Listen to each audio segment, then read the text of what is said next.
Next ఇటువంటిది మీ దృష్టిలో మీకు ఎవరైనా పక్కన కానీ మీ ఫ్రెండ్స్ కానీ ఇంకెవరైనా అట్లా ఏమైనా చైల్డ్ మ్యారేజ్ జరుగుతూ ఉంది లేదా చేస్తూ ఉండారు, ఏర్పాట్లు చేస్తూ ఉండారని తెలిసినా కూడా వాళ్ళ తరఫున మీరు కూడా ఫోన్ చేసి చెప్పచ్చు. కాబట్టి ఎటువంటి పరిస్థితుల్లో కూడా కానీ చైల్డ్ మ్యారేజ్ అనేది ఇంకెప్పటికి కూడా కానీ ఎవరికి చేయకూడదు.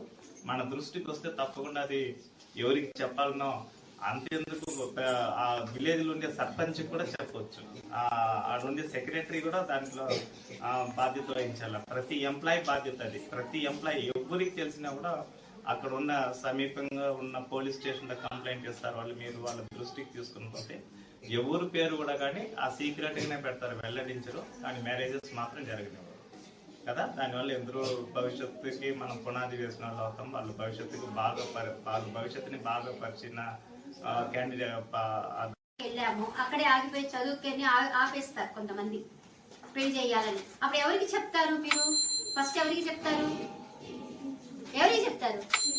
టీచర్ కి చెప్తారు. ఓకేనా?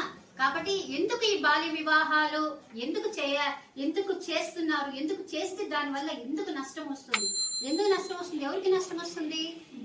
ఆ చేసుకున్న ఆడపిల్లకి వస్తుంది. ఎందుకని? ఆమె శారీరకంగా మానసికంగా ఇంకా ఎదుగుదల లేదు కాబట్టి ఈ టీనేజ్ ప్రెగ్నెన్సీ అంటారు. ఈ టీనేజ్ ప్రెగ్నెన్సీ అంటే ఎట్లాగా?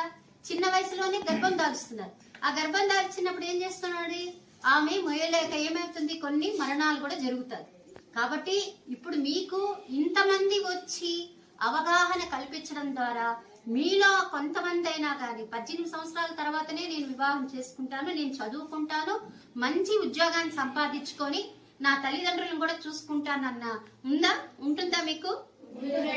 ఉంటుందా?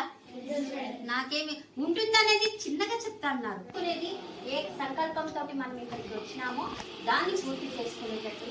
తర్వాత ఒకవేళ మీ ఇంటికి వెళ్ళినా కానీ అక్కడ ఏమన్నా కానీ 10th క్లాస్ పిల్లలు ఉన్నారమ్మా ఇక్కడ? ఉన్నారా? ఎంతమంది ఉన్నారు? అక్కడికి వెళ్ళినప్పుడు ఇంటి దగ్గరికి వెళ్ళినప్పుడు మిమ్మల్ని లేదు నేను పెళ్లి చేసేస్తాము ఉండండి అంటే, లేదమ్మా మేము ఖచ్చితంగా చదువుకోవాలా, మీరు కానీ పెళ్లి చేస్తున్నారంటే ఇదిగోండి 100కి ఫోన్ చేసేస్తాను, 109కి ఫోన్ చేసేస్తాను చెప్పగలరా?